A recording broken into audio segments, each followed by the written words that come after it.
You sit down, your body is able to stop, your mind isn't. There's always something to think about, anticipate, solve. Even in moments when everything is fine, some part of you stays on alert. As if relaxing feels unfamiliar, as if letting your guard down comes at a cost. You try to relax, but you feel restless. You try to switch off, but your thoughts won't stop. Something inside you remains tense. Over time, this becomes part of your identity. You get used to being ready, attentive, always one step ahead. People say you're responsible, strong, reliable, and you believe it. What's almost never said is that this constant state of vigilance doesn't come from the present. It comes from earlier experiences in your life. Your body learned that staying alert was necessary. Maybe you recognize yourself in some of these things. And difficulty truly resting, guilt when you're not being productive. A sense that something could go wrong at any moment, even without a clear reason. In this video, we're going to look at what sustains this inner state, not to label you and not to fix you, but to understand why rest feels so distant for some people. Because when you understand what keeps you on alert, exhaustion stops being just physical, and relaxation begins to feel possible for the first time. You wake up in the morning, and before you even get out of bed, your mind is already strangely active. You remember something you need to handle. You think about a conversation that hasn't happened yet. You mentally review the day even though it hasn't started. Throughout the day, it continues. While you're replying to a message, you're already thinking about the next task. While you're talking to someone, part of you is still calculating what comes next. Nothing slips by, but nothing slows down either. When free time appears, discomfort shows up. You sit on the couch, pick up your phone just for a few minutes, and realize you're checking things that don't really matter. Email, notifications, news, anything to keep the mind occupied. At night, your body asks for rest. You lie down, turn off the lights, try to sleep. Your mind uses the silence to switch on even more. It replays scenes from the day, imagines future situations, creates problems that may never happen. This also shows up in moments that are supposed to be relaxing. On a trip, for example. While other people are able to enjoy themselves, you're thinking about details, schedules, what could go wrong. On a free weekend, there's a sense that you should be doing something useful. Being still creates restlessness. Being busy brings relief. You function well this way. You get things done. You solve problems quickly. People see you as reliable, responsible, attentive, and you begin to recognize yourself in that role. But this state doesn't switch off, not even when it isn't necessary. There's a constant feeling that relaxing might cost you something, as if letting your guard down would make room for mistakes, frustration, or loss of control. This idea doesn't come as a clear thought, it shows up as tension. Over time, this becomes normal. You get used to living at this internal pace. You don't even notice how tight you are anymore until you try to stop. And when you try, something inside you resists. This way of functioning didn't come out of nowhere. At some point, staying alert was important. Being prepared helped. Anticipating prevented problems. The body learned quickly. The problem is that it keeps operating the same way even when the situation has changed. Next, we're going to look at where this state of alert begins to form and why it stays active even when there's no real danger anymore. This state of alert doesn't come out of nowhere. It begins long before you become aware of it. At some point in life, staying alert was necessary, not as a conscious choice, but as an adaptation. The environment demanded attention. Mistakes had consequences. Silence wasn't neutral. Maybe you learned early on to read the room, to notice shifts in mood, to sense when it was better to speak and when it was better to stay quiet. Small adjustments that helped avoid conflict or bigger problems. Or maybe you took on responsibilities too early, taking care of things, organizing, solving problems, not because someone clearly asked you to, but because it felt safer that way. When you anticipated, things worked better. These experiences start teaching something simple. Relaxing isn't the priority. Being prepared is. The body learns this before the mind does. It learns through repetition, through situations where letting your guard down led to discomfort, through moments when staying alert prevented something bad.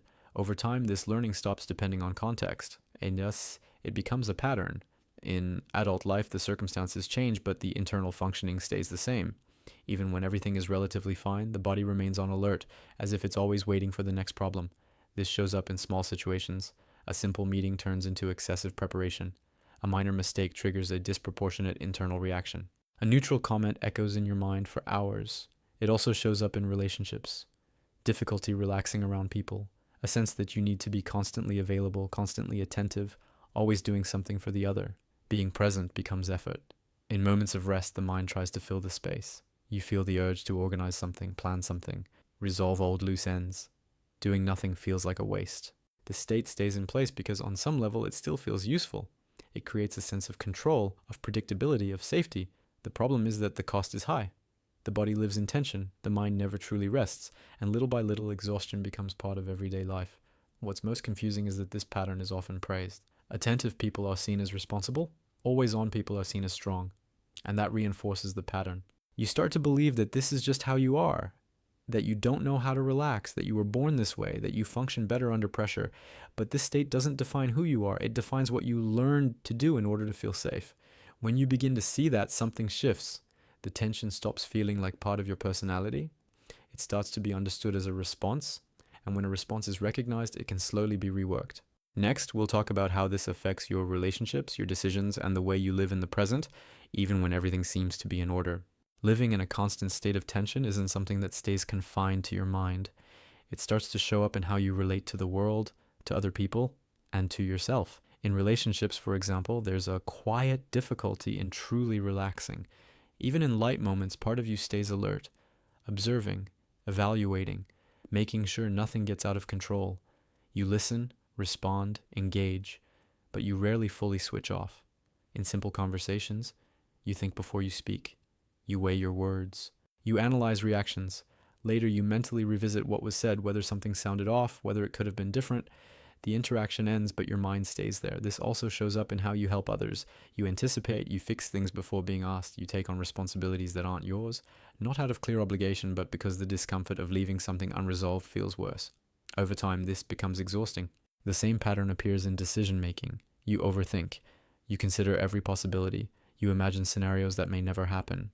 The fear isn't the mistake itself, but the feeling of losing control. Even simple choices can create tension. What to reply, when to reply, what to choose, what to avoid. Everything passes through a constant internal filter, and during rest, this becomes even more noticeable. You take time off, but you can't fully enjoy it. While trying to watch something, you think about loose ends. While resting, you feel like you should be productive. Guilt shows up without a clear reason. The body stops, the mind doesn't. Over time, this way of functioning starts to affect pleasure. Experiences lose depth. You're physically present, but part of you is always slightly elsewhere, dealing with something invisible. The most complicated part is that this is rarely recognized as a problem. After all, you function, you deliver. You get things done, life keeps moving, but there's a quiet wear and tear happening underneath, a fatigue that doesn't go away with rest, a tension that doesn't dissolve even in good moments, a growing difficulty in simply being. In many cases, the body starts sending signals: muscle tension, trouble sleeping, irritability, a constant sense of heaviness, small warnings that get ignored because it's always been this way. And the longer this continues, the more distant relaxation feels. Not because you don't know how to rest, but because your internal system doesn't recognize pause as safe. Without realizing it, you begin living more in the future than in the present, anticipating, predicting, preparing, and the now becomes just a place you pass through. Change doesn't happen all at once. It begins in small, almost imperceptible moments. You notice the tension before it takes over. You catch the impulse to speed up. You recognize that state of readiness showing up, even when nothing is actually demanding it from you. For the first time, it doesn't go unnoticed. This recognition doesn't solve everything, but it creates space. Instead of reacting automatically, you pause for a second. Instead of filling the silence, you let it stay a little longer. Instead of immediately keeping yourself busy, you notice the restlessness and remain there. At first, this is uncomfortable. The body isn't used to it. The mind tries to pull you back into the familiar motion. There's an urge to do something, fix something, think about something, anything that restores a sense of control. But little by little, something different begins to happen. You start to notice that nothing collapses when you slow down. No catastrophe happens when you don't anticipate everything. Life keeps going even without constant vigilance. This realization doesn't arrive as immediate relief. It arrives as surprise. You notice that you can be somewhere without monitoring everything, that you can be with someone without tracking every detail, that you can rest without bracing for the next impact. The body learns this gradually, not because someone explained it, but because the experience repeats itself. There are simple moments when this becomes clear. An evening when you don't feel rushed to leave, a conversation you don't replay word by word afterward, a moment of rest when guilt doesn't show up so quickly. These moments aren't perfect, but they're different. Over time, you begin to see how much of your life was spent holding tension as a form of safety. How often you confused alertness with responsibility. How deeply you believe that relaxing meant being careless. And this awareness changes the relationship you have with yourself. You begin to treat yourself with more care, to respect the body's limits, to understand that not being on alert all the time doesn't mean failing, it means existing with more presence. The world doesn't become completely safe. Problems don't disappear, but you no longer have to carry everything before it happens. This shift changes how you move through daily life.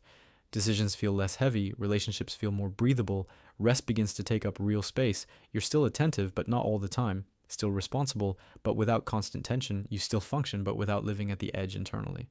relaxation stops being a distant goal. It becomes a possible experience, even if it still feels unfamiliar at times. And perhaps the most important point is this. You begin to realize that this state of alert was never who you are. It was something you learned to do. When that becomes clear, the body slowly begins to let go, not out of obligation, not through technique, but because it understands it no longer has to hold everything on its own.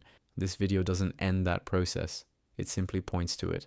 It shows that what once seemed like part of your personality can be revisited. That constant exhaustion isn't a fixed trait.